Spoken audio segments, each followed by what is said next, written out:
Et bonjour. Salut Bonjour. Texei. Bonjour. Bonjour à tous. Bonjour Guillaume, bonjour Alexis. Bonjour à ceux qui nous rejoignent. Vous êtes déjà un peu plus d'une dizaine, bientôt 2 dizaines déjà connectés ce matin avec nous. Tiens, on va tester, voir si le son fonctionne, si l'image fonctionne. Bonjour Dionis. Alors, si vous regardez sur votre écran, en bas à droite, normalement, vous avez un petit espace de chat qui servira aussi aux questions, qui est juste à côté. Vous pourrez poser vos questions tout au long de la présentation.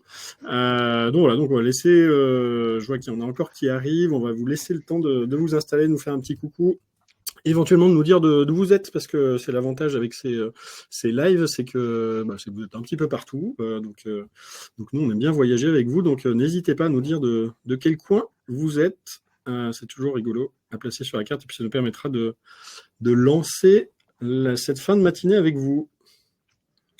Virginie, Ken, Alexis, bonjour. Bonjour. Bonjour. Hello Christophe, hello Antoinette. Alors, 11h01, eh ben on est pas mal, on va pouvoir rentrer dans le vif du sujet. On est effectivement je suis assez content de vous accueillir. C'est un live un peu particulier parce que d'habitude on est un ou deux sur le plateau. Aujourd'hui, on a étendu un petit peu un peu le panel et ça, je pense que ça va être assez riche tout au long de cet échange. Puisqu'aujourd'hui, on est sur un format un peu particulier puisque c'est un live qui est co-organisé entre Texei et Invox avec finalement deux faces de la même pièce qui vont être réunies ce matin sur l'animation marketing. Et peut-être pour faire les présentations, je vais vous laisser Virginie Ken nous dire un petit peu qui vous êtes côté Texei, et puis on fera pareil côté Invox rapidement avant de plonger dans le thème de ce matin. Oui, avec plaisir Guillaume, merci beaucoup. Eh bien écoutez, effectivement, on est ravis de faire ce webinaire avec Invox, avec vous. Effectivement, Texei, on est un cabinet de conseil et d'expertise Salesforce, pure player Salesforce.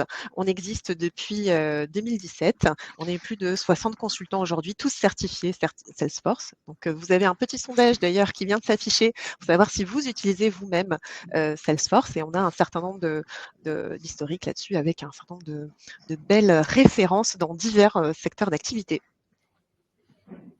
Voilà, je suis on se présentera peut-être tout à l'heure. Voilà, ouais, tout à fait. Le slide arrive côté Invox. On a une petite quarantaine basée à Lyon. On est une agence de demand generation, donc plutôt côté marketing avec trois grands sujets qui nous animent. La création de contenu. Donc qu'est-ce qu'on a à raconter comme histoire en tant qu'entreprise. La partie faire connaître son contenu. Donc ça c'est beaucoup social media, SEO, comment se faire connaître. Et puis c'est la partie sur laquelle on se regroupe pas mal aujourd'hui avec Texei, qui est le sujet des outils marketing. Et donc comment est-ce qu'on peut mettre en place des outils, notamment de marketing automation. Et puis on travaille avec différents acteurs dans le monde du logiciel, dans le monde de l'industrie, et puis évidemment dans le monde du service, parce que c'est particulièrement ce sujet qui nous intéresse aujourd'hui. Alors, on disait on va faire les petites présentations. Ça, c'était le côté corporate, le côté entreprise. Mais finalement, c'est finalement au niveau des interlocuteurs d'aujourd'hui, ce matin, où c'est intéressant. On vous laisse commencer, Virginie et Ken, par nous dire un petit peu qui vous êtes. Oui, avec plaisir. En fait, moi, je suis donc la directrice commerciale et marketing de Texei. Je suis également directrice de projet, experte Salesforce, avec plus de 13 ans de Salesforce derrière moi. Ça fait presque 5 ans que j'ai rejoint Texei maintenant. Et effectivement, dans le cadre de mes fonctions, il m'arrive, je suis aussi sur toute la partie marketing automation et je fais un certain nombre de formations auprès de nos clients et notamment dans le domaine du service sur tout ce qui est Account Engagement, Marketing Cloud, Account Engagement et Pardot anciennement. Je te passe la main, Ken. Merci Virginie, bonjour à tous. Donc Ken Milandou, je suis directeur des opérations chez Texei depuis maintenant 6 ans. Je suis également directeur de projet Salesforce et au sein de Texei, je suis en charge des people, donc consultant, sur toute la partie finalement recrutement, management et formation des consultants. Je suis très content de partager cette heure avec vous. Merci beaucoup Ken. Et effectivement, on verra tout au long de la présentation, mais surtout à la fin, tu as un bonus pour nous. On verra tout ce qu'on va voir dans la matinée, comment toi tu l'utilises parfois d'une autre manière qui est super intéressante. Et puis côté Invox, Alexis m'a rejoint ce matin dans notre studio. Alexis, je te laisse te présenter. Donc bonjour à tous, moi c'est Alexis Ruif, je suis Martech spécialiste chez Invox. J'accompagne les entreprises dans la prise en main de plateformes de marketing automation ou plus globalement CRM. Mon métier consiste à configurer des plateformes, mettre en place des campagnes de marketing automation, gérer la donnée et bien sûr une grosse partie formation. Merci Alexis. Donc moi je suis Guillaume, je suis le fondateur de l'agence depuis maintenant trop de temps pour dire combien. Je suis particulièrement investi aujourd'hui dans tous les sujets data chez nos clients, parce qu'on se rend compte que quand on travaille côté marketing, on produit, on capte, on récupère beaucoup de data, pas toujours très propre, on en reparlera. Et c'est un peu la base quand même de tout ce qu'on peut automatiser derrière, ce qu'on peut remonter en CRM. Donc voilà, donc c'est un peu le sujet qui m'intéresse. Et entre-temps, on a vu qu'il y a des gens de Paris, de Lyon, de Lausanne, de Bruxelles, de Annecy qui nous ont rejoints, hello Thomas. Donc c'est bien, on est même international francophone ce matin, super. Voilà pour les présentations. Qu'est-ce que ça a donné le petit sondage? On est 50-50. On est sur on a une bonne partie de l'audience qui utilise déjà Salesforce. Ceux qui n'utilisent pas Salesforce, n'hésitez pas dans le chat à nous dire quels sont les systèmes que vous avez en place, ou si vous n'avez pas de système, c'est aussi quelque chose d'intéressant. Puisqu'on va voir ce qu'on va voir ce matin. Donc ce sujet, c'est vraiment de se dire comment les outils marketing, et on zoomera particulièrement sur Account Engagement de Salesforce /Pardot pour ceux qui le connaissaient sous ce nom-là. Mais en vrai, toute la pratique, toutes les bonnes pratiques qu'on va aborder ce matin, toutes les méthodos fonctionnent, c'est agnostique sur les plateformes. Donc on montrera des illustrations de comment ça vit dans une des plateformes, Account Engagement, mais ça fonctionne aussi ailleurs. Et si on a eu envie d'aborder ce sujet, c'est parti d'une rencontre avec Virginie, où elle, avec son métier plutôt de mettre en place des outils Salesforce, et nous de les animer, de raconter des histoires, d'utiliser pour envoyer des mails, pour animer des bases et récupérer des leads intéressants pour les passer au côté sales.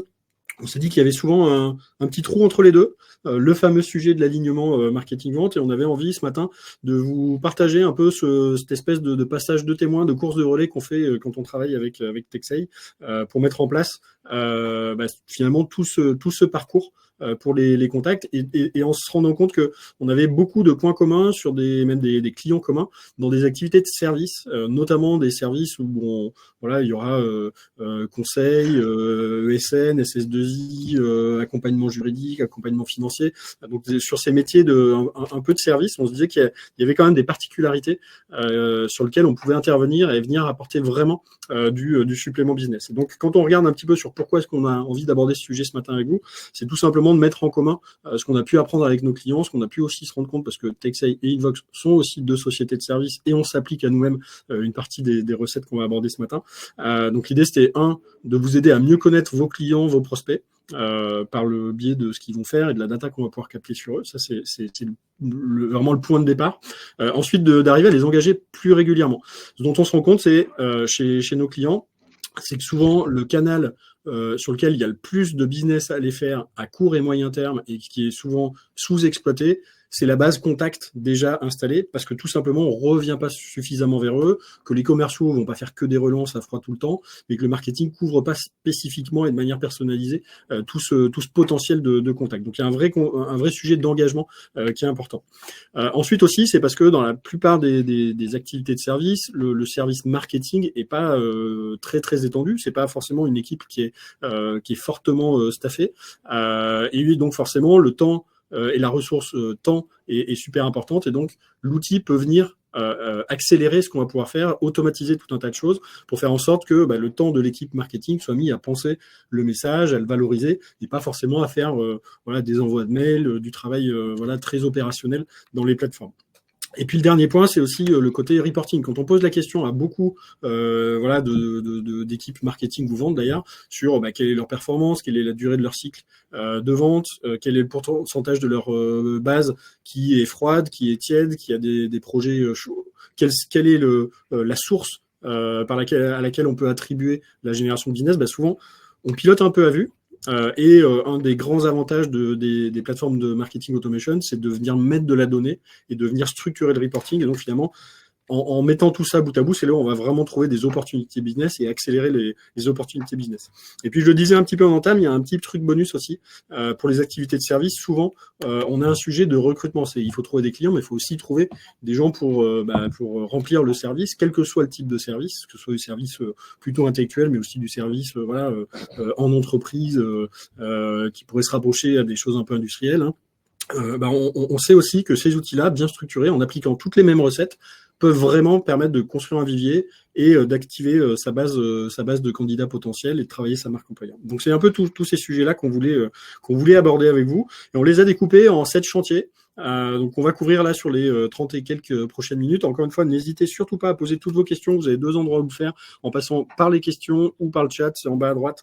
On vous laisse faire ça. Vous pouvez les poser tout au long de ce live et on sera ravis d'y répondre, soit en live, soit juste à la fin, on gardera un petit temps de questions-réponses pour s'assurer que vous repartez tous avec les informations que vous êtes venus chercher. Voilà pour le menu. Il est temps de commencer. Alors, on a vu que certains utilisaient déjà des solutions, d'autres pas.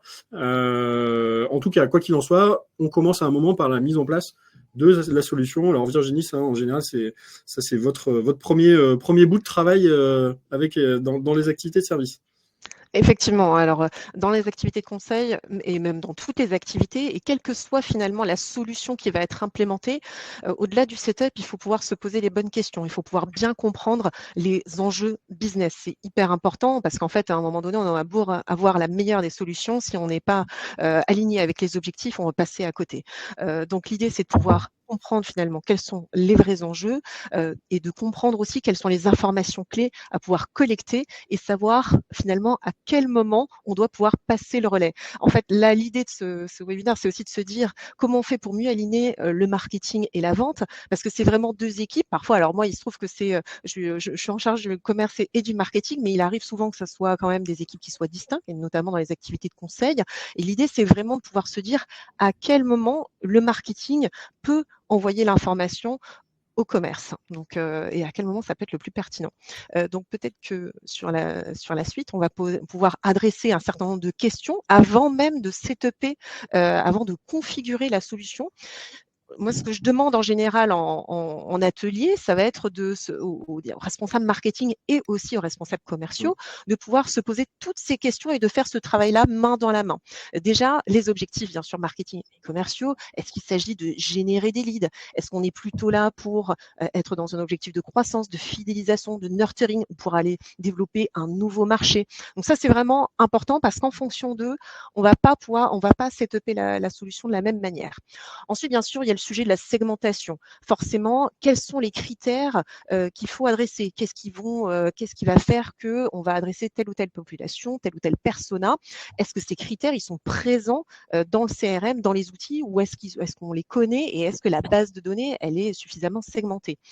On va se poser la question des touch points. À quel moment, finalement, on collecte, on a des points de contact? Comment on arrive à capter des nouveaux leads, finalement, pour pouvoir ensuite aller trouver les bons canaux sur lesquels on va adresser les personnes et adresser les contacts. Ensuite, il y a le sujet de la chaleur. On y reviendra avec toi, Alexis, sur la partie scoring, mais à quel point, finalement, il faut se poser la question en amont, avant même d'avoir setupé la solution. Qu'est-ce qui fait que mon contact est chaud, peut-être transmis? Par exemple, il y a des cas, il a fait une demande de rendez-vous sur mon site web. Dans ces cas-là, bien sûr, j'attends pas tout de suite, je bascule, le marketing envoie le lead au sales, bien sûr. Mais parfois, si j'ai juste téléchargé un livre blanc, c'est peut-être un petit peu trop tôt. Si j'ai juste visité, voilà. Et en fait, c'est ça. Si j'ai juste visité le site web, c'est peut-être pas suffisamment engageant. Donc, il y a ce sujet de la chaleur de lead. Il faut pouvoir se poser ces questions-là. Les données clés à remonter dans le CRM, bien sûr, ça va sans dire. Et enfin, le pilotage, il faut pouvoir anticiper quels sont les KPIs, quels sont les chiffres clés qu'on va vouloir suivre et pour pouvoir ensuite savoir qu'est-ce qu'on va taguer et comment on va structurer ces campagnes. Voilà, donc ça, c'est vraiment important de se poser toutes ces questions avant même de setuper la solution. Canon, ça donne une bonne checklist, un bon déroulé, effectivement, une bonne structuration. C'est vrai que c'est le genre de sujet, on ne sait pas trop par quel bout le prendre au départ, et c'est super important de se poser ces questions et de le faire marketing et vente, les 2 équipes, dans la même pièce, qu'on se dise pas, bah, nous, on a fait notre bout du travail et puis débrouillez-vous sur la suite. On se rend compte que parfois, et c'est assez éclairant, hein, ce sujet d'alignement, on se rend compte que parfois la perception de ce qui est un bon lead, de quelles sont les données qu'il faut absolument remonter, sont complètement différentes côté marketing et côté sales, et c'est important d'avoir cette discussion. On a la chance d'avoir des outils qui ont des bases qui sont pas forcément séparées, qui sont reliées, mais de pouvoir afficher des informations différentes aux différentes équipes, mais c'est important d'avoir cette discussion. On le disait, la data, c'est la clé. Et que la plateforme soit déjà en place ou qu'il faille la faire évoluer pour lui redonner un peu un nouveau souffle, hein, c'est aussi souvent le cas qu'on retrouve. Il faut se poser cette question de la qualité des données. Sur ce sujet-là, typiquement, ce qu'on a, là, c'est un extract avec de la donnée fausse, hein, de la demi-data, mais ça ressemble très fort à ce qu'on peut avoir dans une base de contact quand nous on commence notre travail, parce qu'il y a toujours un existant, que ce soit un spreadsheet, un Excel, des choses pas très bien structurées, un CRM qu'il faut reprendre ou un CRM déjà existant qu'il faut améliorer. En général, on commence comme ça. Alors, qu'est-ce qu'on trouve en général si on creuse un petit peu dans ces données-là? Alors, le premier point qu'on va retrouver, c'est les données qui vont être renseignées dans les mauvaises catégories. C'est-à-dire, par exemple, on va rencontrer ce problème dans les plateformes assez souvent, c'est les inversions de colonnes. Par exemple, avoir des noms dans la propriété prénom ou des prénoms dans les types d'informations nom. Ça va être impactant dans la plateforme derrière pour pouvoir segmenter correctement d'une part nos cibles, mais aussi pour pouvoir personnaliser les ressources et les campagnes qu'on va vouloir envoyer à nos cibles. Donc là, par exemple, on a les noms et les prénoms qui sont inversés, ou par exemple des informations comme le numéro de téléphone qui serait renseigné de façon manuelle ou automatique suite à une erreur dans un formulaire sur le champ de l'entreprise. Donc derrière, quand on va vouloir requêter sur les noms d'entreprise, on ne va pas retrouver la bonne donnée. La deuxième chose, ce sont les données génériques. Il y a plusieurs personnes qui utilisent dans les formulaires généralement des données génériques, c'est-à-dire des emails avec contact @ nom de l'entreprise par exemple, ou des emails en gmail.com ou etc. Ça va être compliqué aussi pour pouvoir derrière personnaliser nos segmentations, nos contacts, car on ne sait pas réellement qui est la personne qui est derrière cette adresse email, et on va avoir un peu de mal à segmenter. Troisième point, ça sera les champs manquants. Donc, dans la plupart des plateformes, déjà, il est interdit de créer un contact sans adresse email. On peut avoir des adresses email manquantes. Donc, sans adresse email, on ne pourra rien envoyer par la suite et rien segmenter. Et on peut avoir plusieurs informations qui peuvent être manquantes. Et pareil, quand on va vouloir transmettre l'information à d'autres équipes, on va avoir un manque d'infos. On va avoir aussi les données erronées. Donc, lors de remplissage de formulaires, il y a quelques petits malins qui ne renseignent pas leurs réelles données. Et ça, pareil, ça va être bloquant pour la suite de nos actions marketing. Et enfin, les données non homogènes. On recommande généralement dans les plateformes de fermer au maximum les champs, c'est-à-dire de laisser seulement une sélection de valeurs possibles dans un menu déroulant ou dans un format checklist pour que les personnes puissent sélectionner, par exemple, leurs fonctions dans le formulaire. Donc ça évitera derrière de retraiter la donnée au cas par cas et de pouvoir automatiser les choses dans une plateforme. Quel que soit l'état finalement aujourd'hui de votre technique, des outils que vous utilisez, vous pouvez assez facilement faire un peu un audit de ça et vous rendre compte de quelle est l'ampleur des dégâts, quelles sont les données vraiment trop obsolètes, qu'est-ce qu'il faut enlever et assumer de ne pas garder des vieilles données, faire un peu de rangement et mettre en place des choses qui font que derrière, vous n'êtes pas dans ce format-là de dire j'ai nettoyé un peu mais ça redevient mauvais aussi vite, voilà, le côté un peu scisif qui va demander un ménage assez régulier. Alors il y a aussi des choses qu'on peut mettre en place pour éviter de devoir faire ça tout le temps. Une fois que l'audit a été fait, l'idée c'est d'avoir des choses qui se font au moment de l'intégration ou sur en tout cas un ménage de printemps une bonne fois pour toutes. Donc ça on vous a listé, vous pourrez récupérer, de toute façon on vous partagera le replay, vous aurez accès à tout ça. Et puis il y a des choses aussi qui se font après, qui se font de manière régulière. Exactement. Le but du jeu, c'est de mettre en place aussi des routines hebdomadaires, mensuelles, mais c'est de contrôler assez régulièrement la qualité de vos données, notamment en créant des rapports de monitoring de données pour identifier les données les plus importantes pour vous et pour pouvoir vérifier que les données soient bien renseignées. Vous pouvez aussi dans Pardot mettre en place des automation rules, donc c'est des actions automatiques qui vont se déclencher en fonction de certains critères et qui vont formater de la donnée ou remplir des données et enrichir votre base de données. Et puis bien sûr, toujours dans l'optique d'aligner les équipes sales et marketing et de les faire participer aussi au bon fonctionnement de la plateforme, c'est de faire challenger les bases de données en permanence par les différentes équipes et faire remonter les problèmes. Et là, en termes d'alignement, on sait que voilà, les commerciaux, c'est pas leur passion première de remplir des données dans un Salesforce ou dans un CRM. Par contre, en leur explicitant pourquoi c'est important, en leur montrant le travail qui a été fait, en leur montrant que la data est suivie, que le management commercial s'y intéresse et met en place des actions pour dire là, on a 16% sur lesquels on n'a pas de nom de famille ou pas une localisation géographique, on en a besoin pour pouvoir aller chercher des opportunités, de faire comprendre ça et de pouvoir le suivre. Donc ça, c'était notre deuxième chantier. Troisième chantier, c'est de dire, on a une plateforme qui est bien, on a de la donnée qui est bien. Maintenant, il faut commencer à passer dans la vie de cette plateforme. Et en général, il y a un petit travail à faire avant de rentrer vraiment dans les actions marketing. C'est de se poser la question, encore une fois, c'est un peu la dernière étape de l'alignement marketing-vente un peu préalable. C'est de travailler ce qu'on appelle le lead management. C'est un peu les étapes du lead. Là, ce que je vous montre, c'est un exemple. Donc l'idée, c'est de dire, mon lead, à partir du moment où je l'ai récupéré, donc à gauche, j'ai mes différentes sources de trafic, mes différentes sources de récupération de contacts. Je peux avoir des choses en ligne, je peux faire des salons, je peux avoir de la prospection téléphonique, je peux avoir des partenaires qui m'envoient des contacts. Donc j'ai plein de façons de récupérer des nouveaux contacts. À un moment, ils arrivent dans le CRM ou dans l'outil marketing.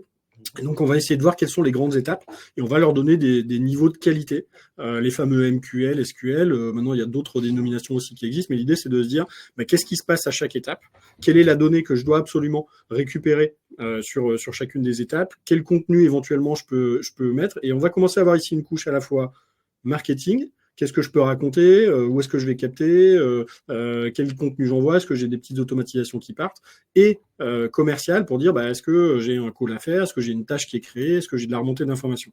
Et ça va vraiment permettre d'identifier tout ce qui se passe et de vraiment mettre autour de la table les équipes, les outils, la donnée et les actions marketing et vente pour que ce soit cohérent et ce soit efficace. Donc ça aussi c'est quelque chose qu'il faut voir et ça derrière de manière très concrète il y a une petite étape, il y a des petites étapes à passer. Exactement. Ouais, donc du coup, vous pouvez mettre en place dans un premier temps des campagnes marketing justement pour envoyer des contenus pertinents à vos cibles, donc via les différents canaux que vous connaissez, les emails, les ads, les réseaux sociaux, etc.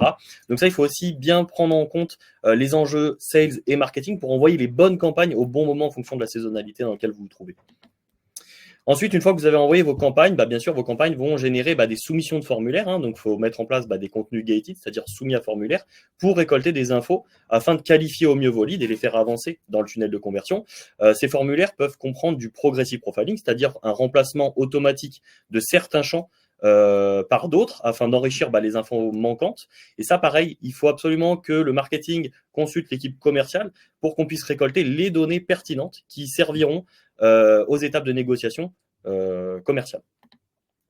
La troisième étape, une fois qu'on a envoyé des campagnes marketing, qu'ils ont soumis des formulaires, etc., les personnes vont avoir des interactions et vont consommer le contenu et les ressources. Et donc, le scoring va permettre d'augmenter ou de diminuer le niveau de chaleur, donc le score d'un contact. Pareil, il faut s'aligner entre équipe commerciale et équipe marketing sur les paliers, comme l'a dit aussi Virginie en intro, s'aligner sur un palier pour pouvoir passer le contact dans les mains de l'équipe commerciale une fois que le niveau de maturité est élevé.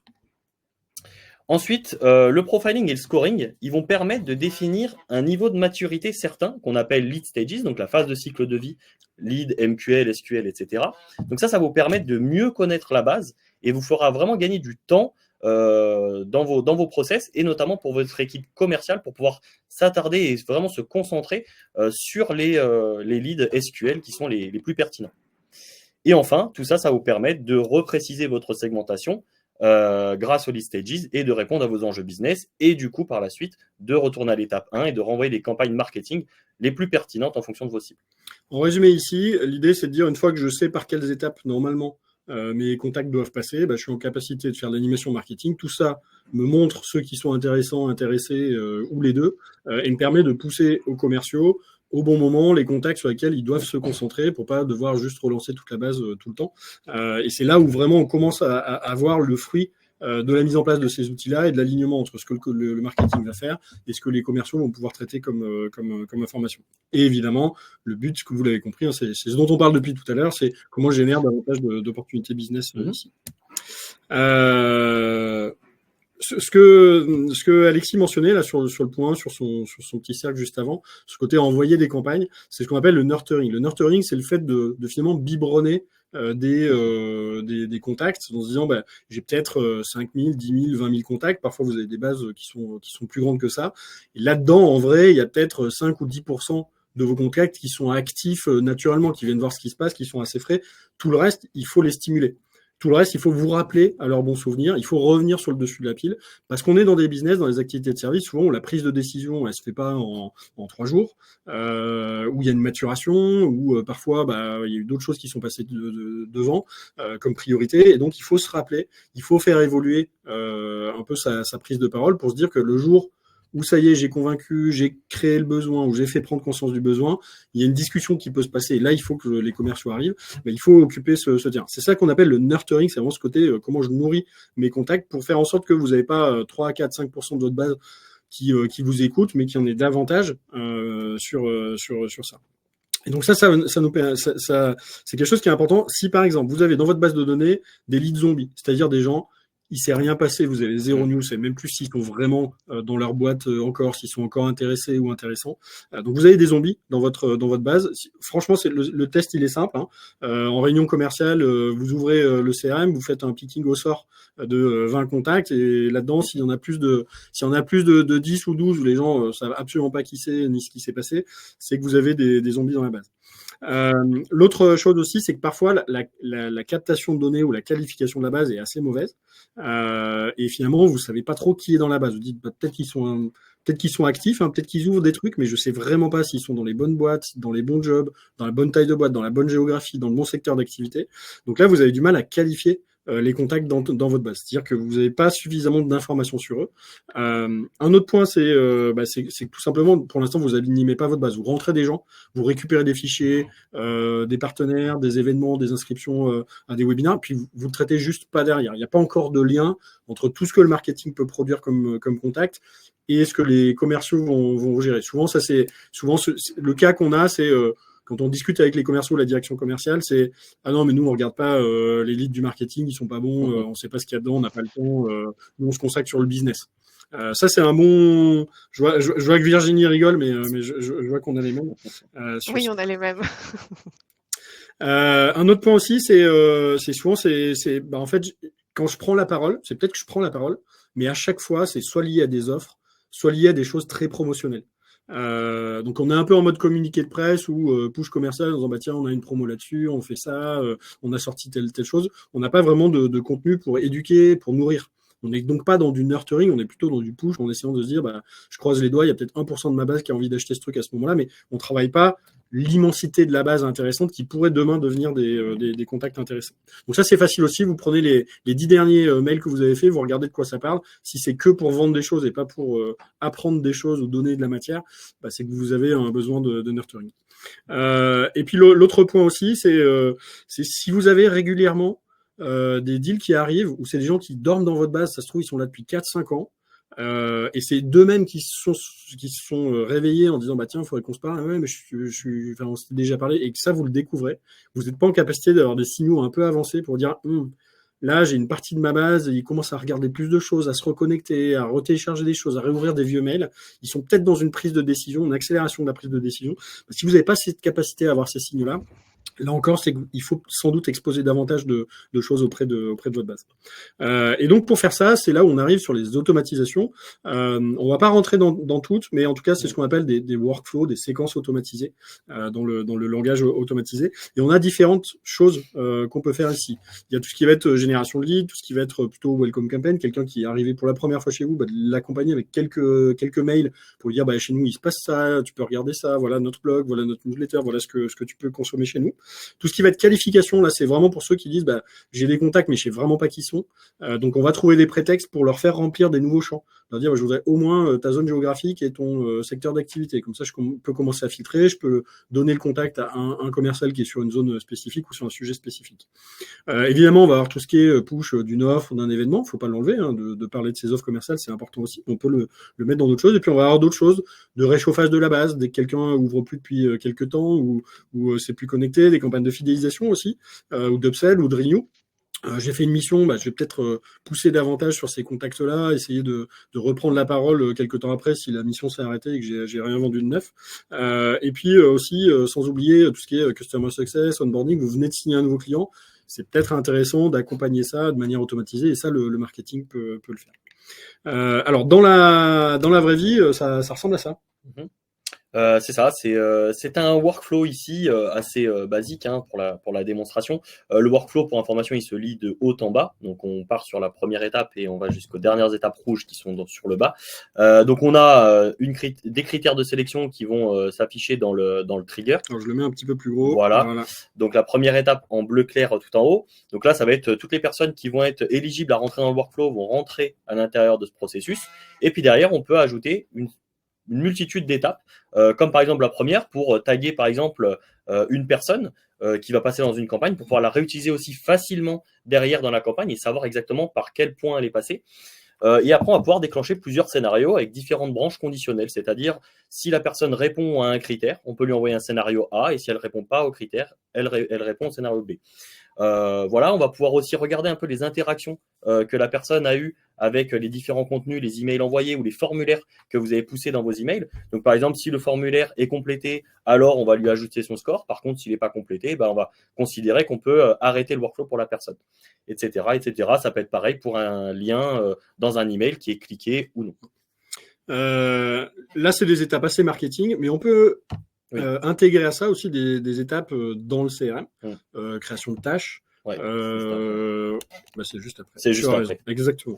Voilà, donc comme le dit Guillaume, on a plusieurs actions qu'on va pouvoir déclencher automatiquement dans un workflow. Donc ça peut être des ajouts à un ajout à une liste, un score intact pour les actions marketing, mais ça peut être aussi ajouter la personne dans une campagne Salesforce. Ça peut être aussi notifier un utilisateur Salesforce pour pouvoir lui dire attention, il a fait telle action, il faudrait peut-être le recontacter assez vite. Et bien sûr, l'assigner à un commercial directement pour les premières actions en bleu. Après, on a toutes les actions plutôt marketing en vert pour pouvoir dire, pour pouvoir regarder les interactions que la personne a eues avec les différentes ressources.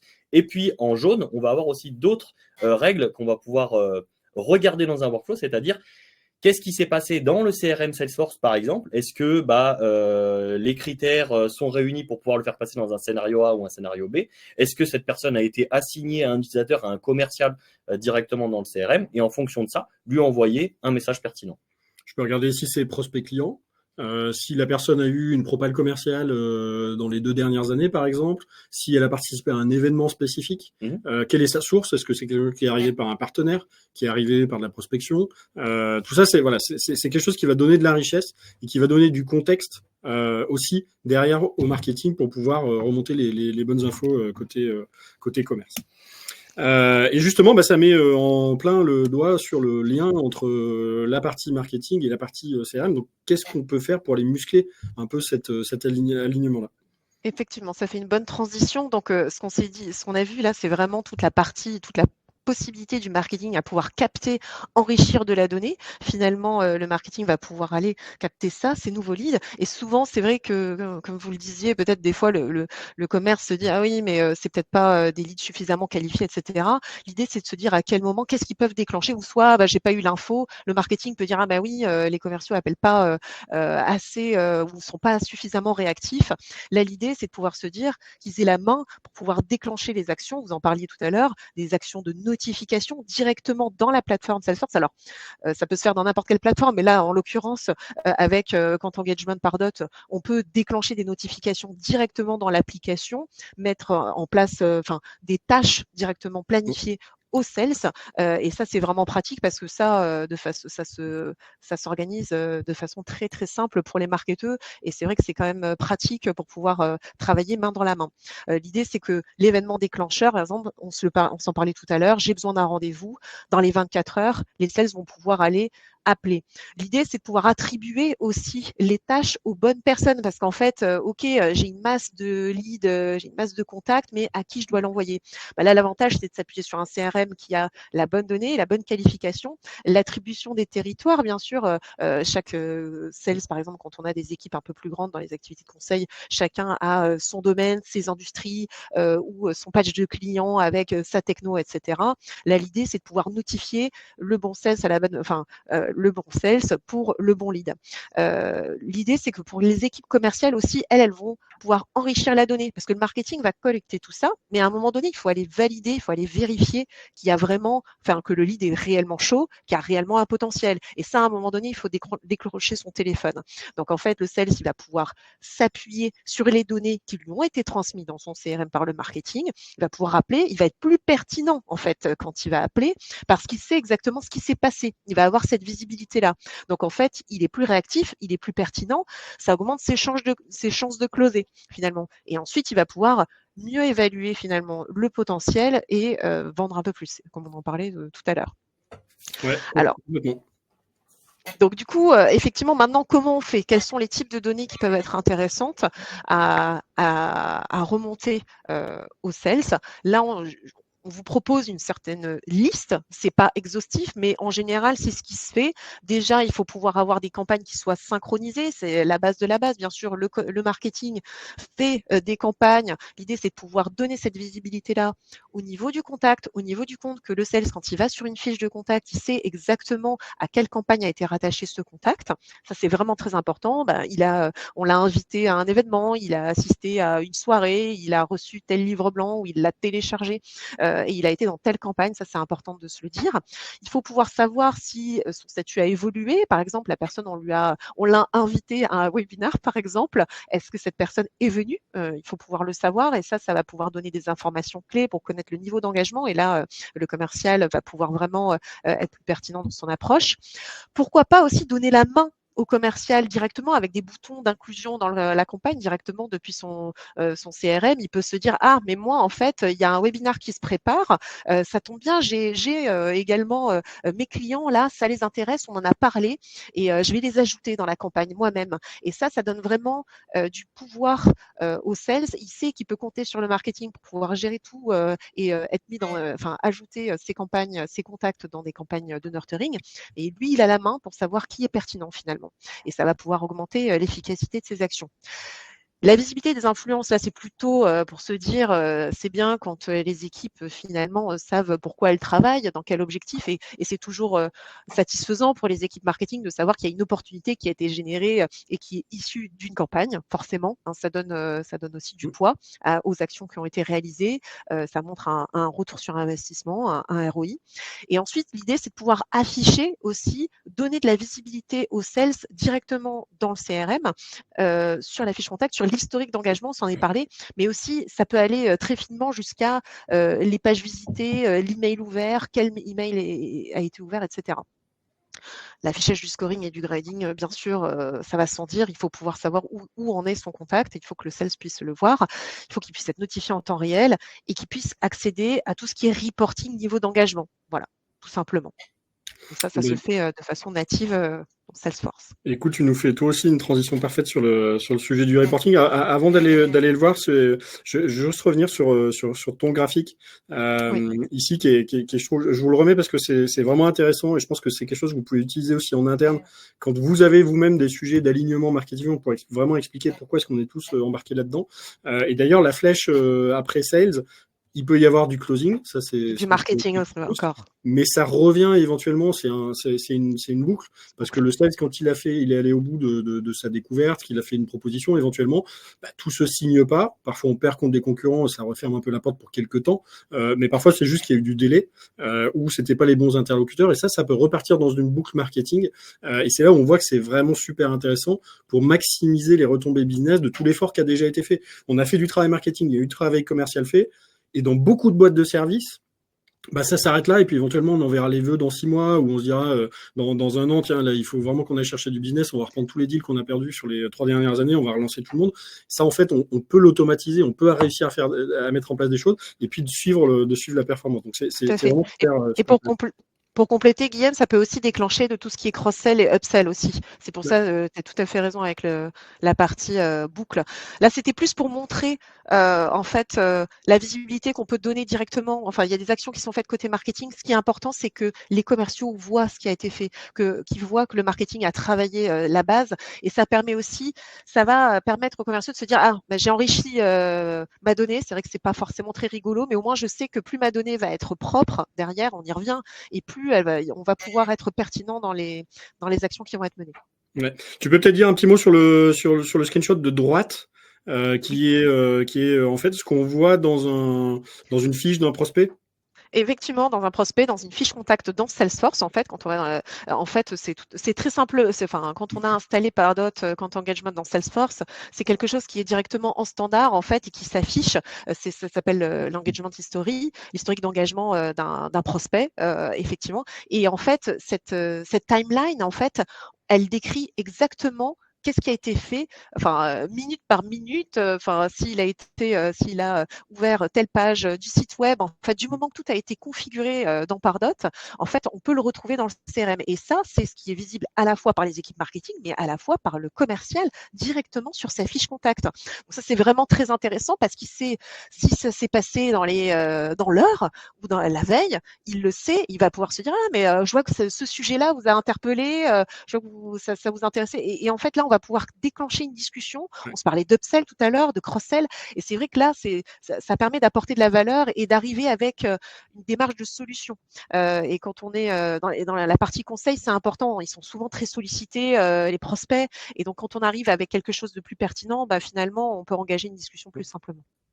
Et puis, peut-être pour terminer, vous l'avez entendu, Pardot est devenu Account Engagement. Account Engagement, c'est comment est-ce que j'engage des entreprises, des comptes cibles. Et là, c'est super intéressant. Là, ce qu'on voit, c'est à l'échelle d'une personne dans une entreprise. Mais si on veut, par exemple, rentrer dans une entreprise spécifique ou que j'ai un enjeu de gagner un compte spécifique, je peux faire cette somme, en fait, de tout ce qui se passe dans l'entreprise. Je peux regarder ça à l'échelle de 10, 15, 20 contacts qui sont de la même entreprise et essayer de comprendre un peu quels sont les enjeux du moment, les sujets du moment, quand est-ce que ça se réveille, quand est-ce que ça freine.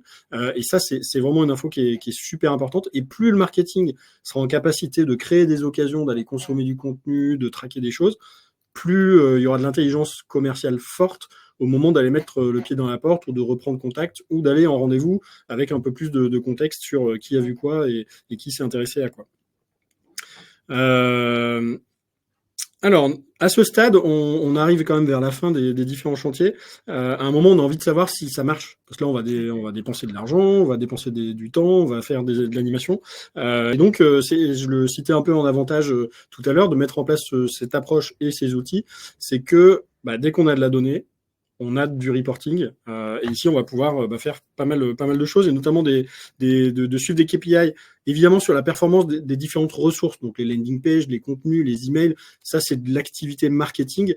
Tout ça sera centralisé. Donc, le marketing pourra dire, j'ai tel sujet qui marche mieux que tel autre, telle partie du site qui performe, tel type d'email qui performe. Ça, c'est un peu la base.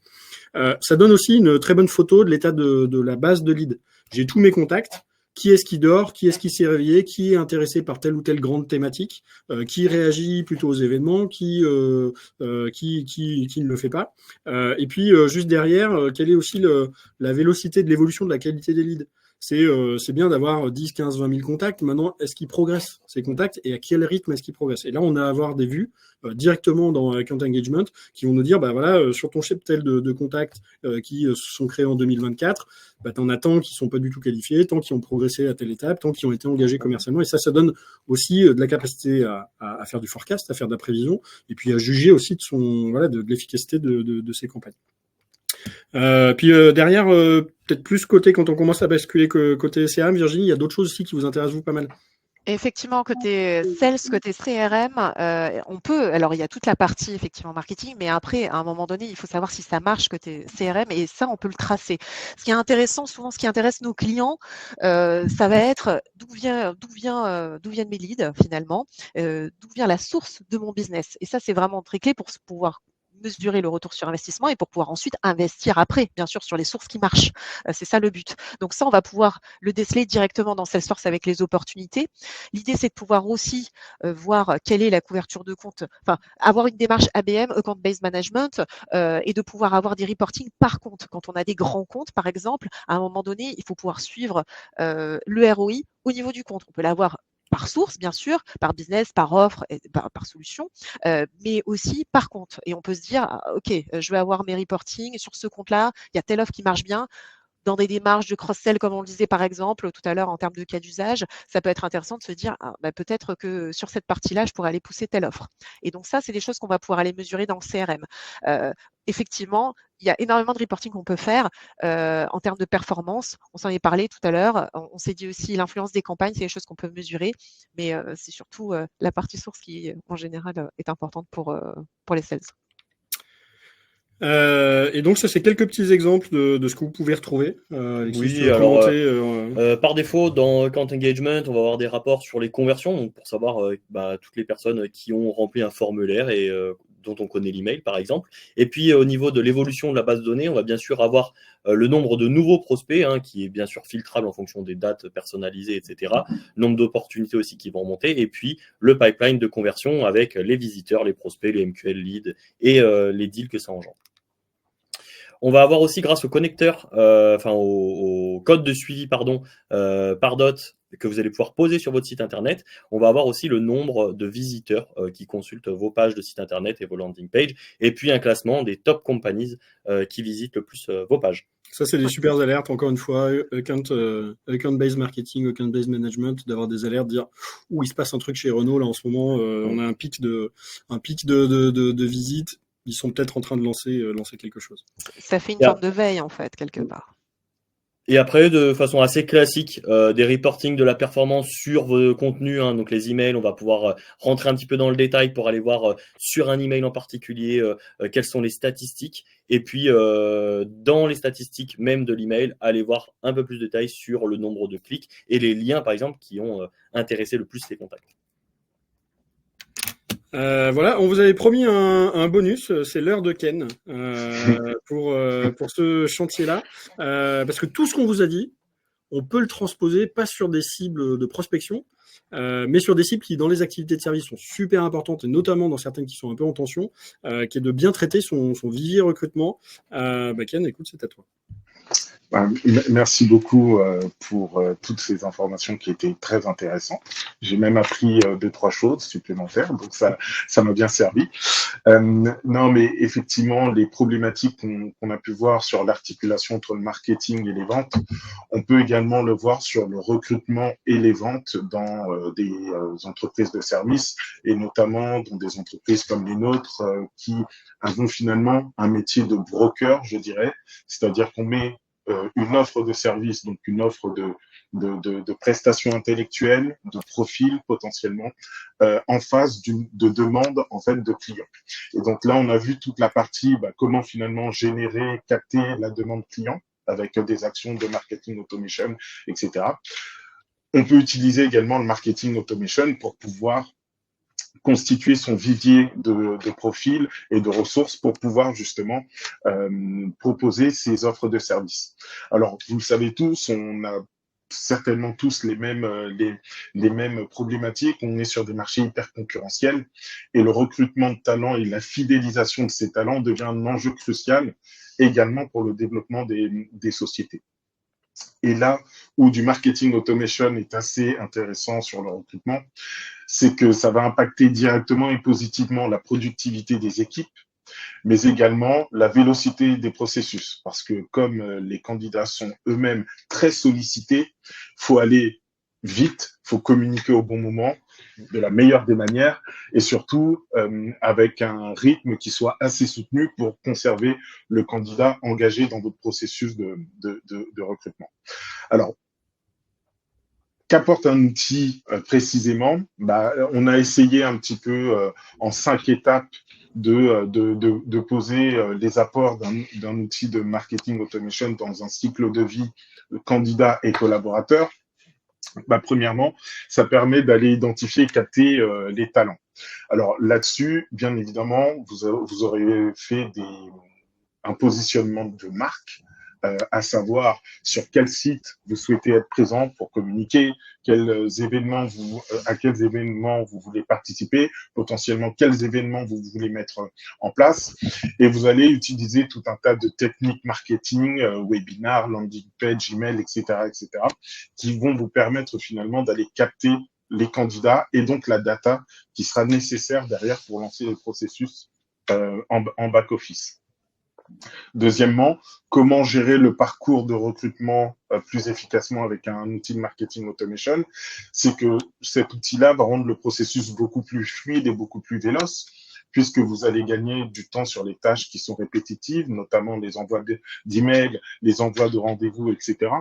Et surtout, un outil de marketing automation va vous permettre d'harmoniser, je dirais, le format et la manière dont l'entreprise prend la parole vis-à-vis des candidats.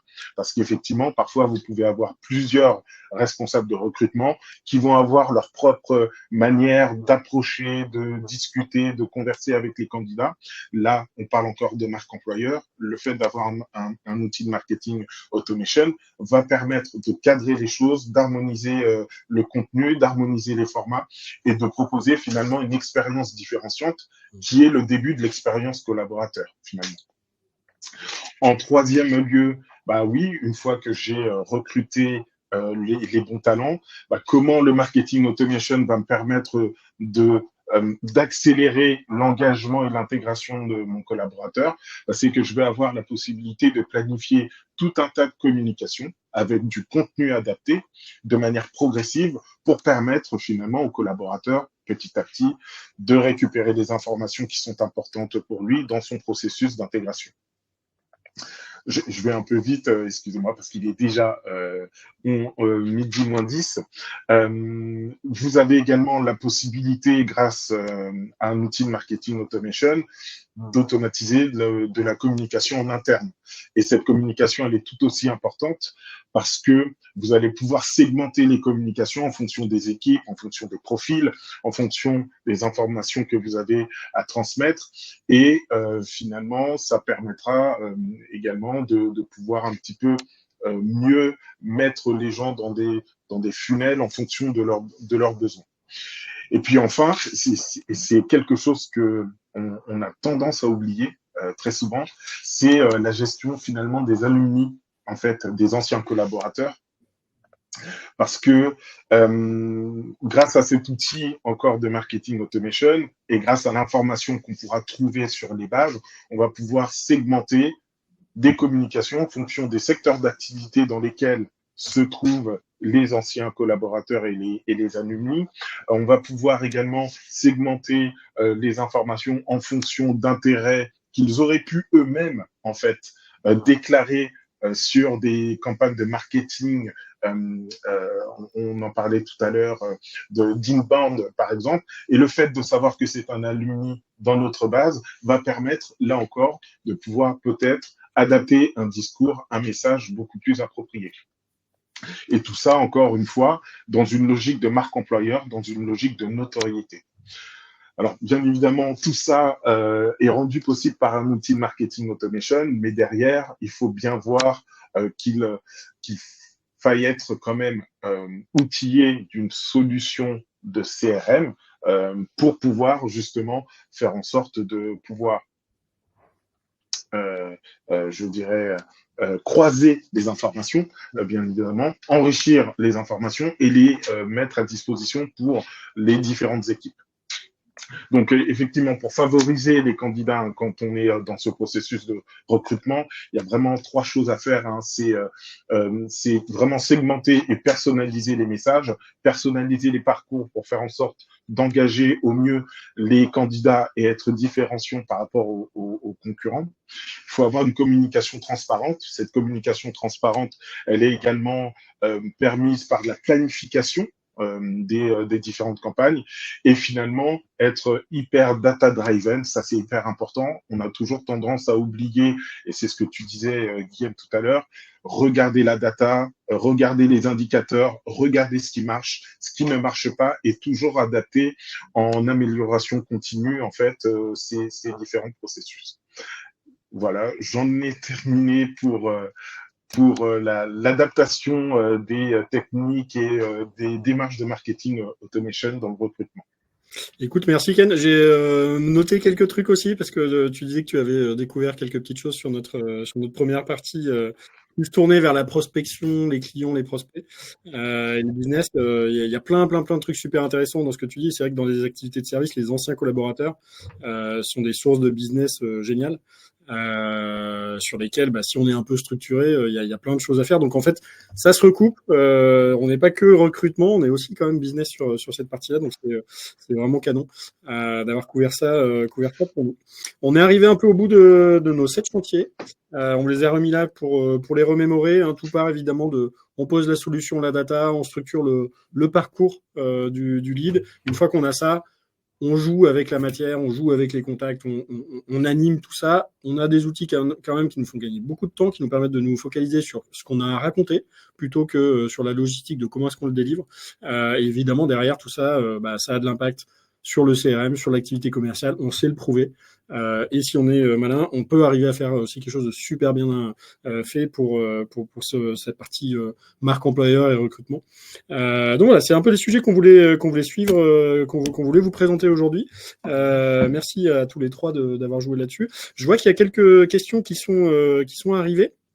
On va les reprendre dans l'ordre. N'hésitez pas à les poser. Il y a Sophio qui nous demandait si on proposait des formations dans le cadre de la préparation de certification Salesforce. Ça, c'est plutôt de ton côté, Virginie, je pense. Alors, effectivement, alors non, pour la prépa, on fait des formations, mais sur mesure pour les clients, par rapport à leur cas d'usage. Mais en revanche, là, on se parle de la certification Salesforce plutôt en tant que consultant, ou peut-être, voilà, c'est plutôt ça. Et là, il y a des organismes de certification qui sont vraiment et de formation qui sont vraiment accrédités par Salesforce. Nous, on prépare plus, on va former les équipes marketing de nos clients pour qu'ils puissent s'approprier l'outil et pouvoir dérouler après derrière tout leur parcours. Et d'ailleurs, je crois que vous aussi, d'ailleurs, Guillaume. Tout à fait. Oui, tout à fait. Olivier se posait la question de est-ce qu'on peut avoir le monitoring par canal, SMS, WhatsApp, est-ce qu'on peut suivre des choses par rapport aux canaux préférentiels, aux canaux d'arrivée des contacts dans la base? Alors, c'est une bonne question, mais alors après, c'est par rapport aux capacités de account engagement. J'ai envie de dire, si on se parle de marketing cloud tout court, oui. La réponse est oui. Mais Marketing Cloud Account Engagement ex Pardot, là, par exemple, tout ce qui est le canal WhatsApp n'est pas ouvert. Le canal SMS, c'est encore particulier. Il faudrait prendre un add-on à côté. Donc, et après, ça pourrait se suivre, se monitorer du moment que ça a été mis avec Salesforce. Mais par rapport aux différents canaux, par contre, tout ce qui est email, landing page, formulaire, les canaux qui sont ouverts avec Pardot sont monitorables. Ok. Olivier précise que effectivement sa question était pour Marketing Cloud. Et pour Marketing Cloud, bien sûr, on peut faire ce qu'on veut, bien sûr. Peut-être que ce sera l'occasion d'une prochaine édition. Effectivement, il y a d'autres possibilités sur cette partie-là. Renata nous demandait la question du consentement. Alors consentement, on va parler RGPD, on va parler Preference Center. Virginie, Alexis, je pense que c'est des sujets que vous voyez assez souvent. Oui, Alexis, tu veux en parler ou Oui, alors bien sûr, on peut mettre en place un Preference Center pour pouvoir gérer toutes les préférences de communication. On voit que c'est ta passion quand même. On voit que c'est ta passion. Généralement, dans les formulaires, vous pouvez personnaliser aussi une case à cocher avec vos propres consentements que vous souhaitez mettre en place dans les formulaires, et via des automation rules aussi, par derrière, vous allez pouvoir relier les différentes typologies de communication auxquelles un contact peut s'abonner. Oui, et au niveau des possibilités de Pardot, puisque c'était la question que propose Pardot, il y a les deux. Il y a soit je me désabonne, soit je gère un Preference Center. Enfin, les deux sont possibles. Et dans tous les mails qui parlent de Pardot, il y a forcément le lien de désinscription obligatoire. Ouais, donc tout ça est très compliant. À vous de rendre ça un peu sexy. Maintenant, il y a des façons marketing aussi d'habiller sa page de préférence avec vraiment des offres marketing en segmentant bien les centres d'intérêt, par exemple. Typiquement, chez Invox, on a plusieurs grands sujets sur lesquels on s'exprime. On peut donner la possibilité de se désinscrire des sujets social media si ça m'intéresse pas, mais d'y rester abonné à d'autres choses. Donc, il y a pas mal de façons de faire ça. Je vois que certaines personnes sont encore en train de taper. Alors, soit c'est pour nous dire merci, nous dire que c'était génial, ou donner les feedbacks sur ce qu'on aurait pu faire mieux, c'est important aussi. Ou alors c'est encore des questions. Je vois qu'il nous reste encore des petits moments. Alors, c'est Olivier qui serait preneur webinaire Marketing Cloud. Le consentement peut être géré dans Marketing Cloud. Alors, si on Oui. fait un webinar marketing... Ah oui, non, ok. Est-ce que tu veux prendre cette question, Virginie? Oui, alors ça fera l'objet. C'est quelque chose qui va arriver. D'ailleurs, chez Texel, il y aura certainement des contenus qui vont arriver sur Marketing Cloud et la gestion du consentement, justement. Mais avec plaisir, Olivier. En tout cas, ça sera avec plaisir qu'on le fera. Qu'on adressera le sujet qui est un sujet très important, effectivement. Ouais, mais je crois que le sujet, c'est de dire si on fait un webinar et qu'on shoot les messages via Marketing Cloud, est-ce qu'on peut gérer le consentement marketing dedans? Et je pense que oui. On va creuser ça, Olivier. On a votre Oui. contact, on clarifiera ça, mais je pense que oui, on peut gérer ça directement. Encore une fois, on plug sans doute avec les outils C'est webinar, ça, parce un que connecteur. le mieux aujourd'hui, c'est quand même d'avoir un Livestorm, un GoTo, une plateforme de webinar, et donc la gestion se fait entre les deux. Vanessa avait une question réglementation sur les cookies. Comment est-ce qu'on peut avoir un scoring cohérent et précis? Effectivement, aujourd'hui, on capte un petit peu moins d'infos que ce qu'on pouvait capter par le passé. Maintenant, quand on fait les choses bien, notamment sur le contenu, sur l'envoi de mails et le clic sur les mails, le clic sur les mails, de toute façon, est traqué. Et ça, c'est pas via cookies, c'est parce que chaque lien est individuel, en fait. Donc, on sait qui a ouvert quoi. Donc, au final, on a un petit peu moins de data. On n'en faisait pas forcément toujours grand-chose, de toute façon, d'avoir une multitude de data. Donc, on est aujourd'hui plutôt dans une frugalité un peu plus forte là-dessus, ce qui permet tout à fait de faire du scoring cohérent. Et puis maintenant, de plus en plus dans le scoring, on rentre quand même la notion de profiling, de dire j'ai des choses qui se passent parce que les gens consomment du contenu, consomment une newsletter, s'inscrivent à un webinar, donc il y a des activités, mais il y a aussi pas mal de données, de données déclaratives, de données qu'on a pu récupérer sur les personnes qui contribuent au scoring. Donc on est toujours dans un mix de scoring et de profiling qui donne un indice derrière d'intention et d'intérêt du contact. Question de Renata sur la différence entre Marketing Cloud et Pardot, donc Marketing Cloud Account Engagement, qui est un peu une sous-partie de Marketing Cloud.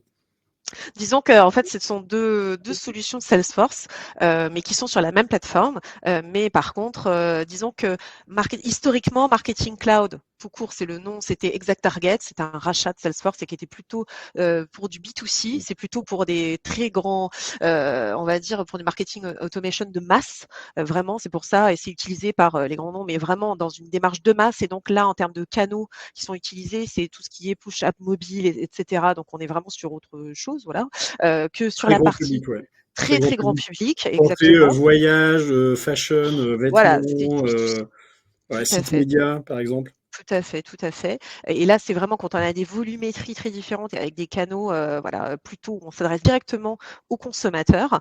Et ensuite, Marketing Cloud Account Engagement, c'est le nouveau nom de Pardot, en fait. Pardot, c'était historiquement l'outil de marketing automation pour du B2B. Et là, on est plus vraiment très adossé avec les équipes commerciales qui travaillent dans le domaine du B2B. Et donc, Pardot, Marketing Cloud Account Engagement maintenant est plus, on va dire, souvent plus adapté pour le domaine du conseil, de tout ce qui est recrutement, etc. Parce qu'on est vraiment dans une démarche B2B. On est moins sur des domaines de masse. Et là, et ce qui est important, c'est de pouvoir notifier en interne. Et donc, les canaux vont pas être les mêmes. On est dans un inbound où c'est un peu différent. On n'est pas sur les réseaux sociaux ou très peu, un peu de LinkedIn, etc. Mais là, l'idée, c'est de pouvoir vraiment transmettre l'information aux équipes commerciales. Et on est souvent aussi sur des flux de prise de décision beaucoup plus longs. Là où sur du marketing cloud, en gros, j'ai une promo sur mes chaussures, je shoot à un segment spécifique, je vends mes 20 000 paires de chaussures et en gros, 3 jours après, la campagne est terminée. Là, on est beaucoup plus dans un cycle de décision, il peut prendre 18 mois. Il peut y avoir 6 des interlocuteurs différents dans l'entreprise, qu'on a une notion qu'on a très peu dans marketing cloud de grand public, une notion d'entreprise. Je suis un foyer, j'achète une voiture, voilà, c'est fini, quoi. Il y a une fiche contact qui est qualifiée. Là, on a un côté un peu pyramide de la décision, mapping de compte et inscription dans la durée. Exactement, gestion de compte, on peut tout à fait aller cibler une entreprise, comme tu le dis Guillaume, et en se disant je vais dérouler et être dans une démarche de compte-based marketing et dérouler une approche marketing pour un compte, par exemple, je ne sais pas, des grands comptes de l'énergie ou ce genre de choses. Et on va pouvoir là adapter et faire quelque chose de très personnalisé sur une entreprise. Voilà, je crois ne pas avoir loupé de questions. Donc je remercie tous ceux qui en ont posé parce que ça rend riche aussi la fin de ce live. Merci à tous. Merci Virginie, merci Ken, merci Alexis. C'était une bonne première. J'espère que ça en appellera d'autres. En tout cas, nous, on a passé un bon moment et en préparant et ce matin, j'espère. J'espère que vous aussi. Plaisir partagé. Merci à tous. Merci à tous. À bientôt. Merci bien. À bientôt et bonne fin de journée à tous. Et effectivement, Fin de journée. vous recevrez la rediffusion à la fin de cet enregistrement. Bye bye. Merci.